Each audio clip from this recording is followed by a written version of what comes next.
ఎవరు దేవుని యొక్క అనుగ్రహాలను పొందుతారు? ఎవరు దేవుని చేత అధికంగా దీవింపబడతారు? ఎవరు దేవుని యొక్క వెలుగును పొందగలుగుతారో రాయబడి ఉంది. మనము యెషయా రాసిన గ్రంథము 58వ అధ్యాయము 7-8 వచనాలు చదువుతారా? నీ భోజనమును ఆకలి కొనిన వారికి వడ్డింపుడు.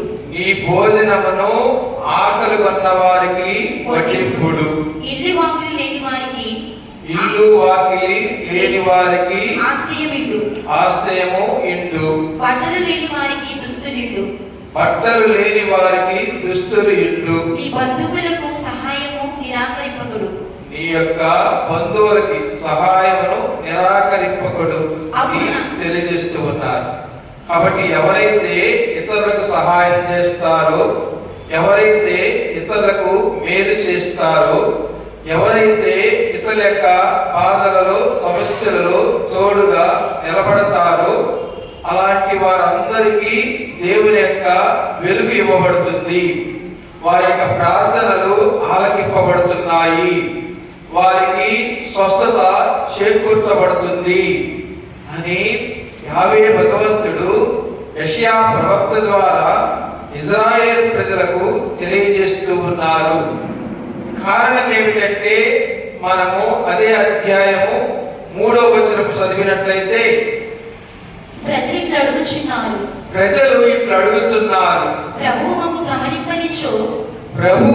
మమ్మల్ని చూడలేకపోవచ్చు, గమనింపనితో మేము ఉపవాసము చేయలేదా?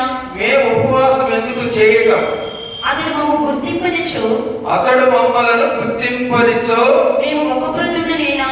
మేము ఉపవాసం ఉండటం ఎందుకు? ప్రభువు ఇట్లు బదులు చెప్పుచున్నాడు. మీరు ఉపవాసం ఉండినప్పుడు మీ నామమును మీరు చూచుకొనుచున్నారు. మీ గొప్పతనాన్ని మీరు చూపుకొనుచున్నారు. మీ పనివారిని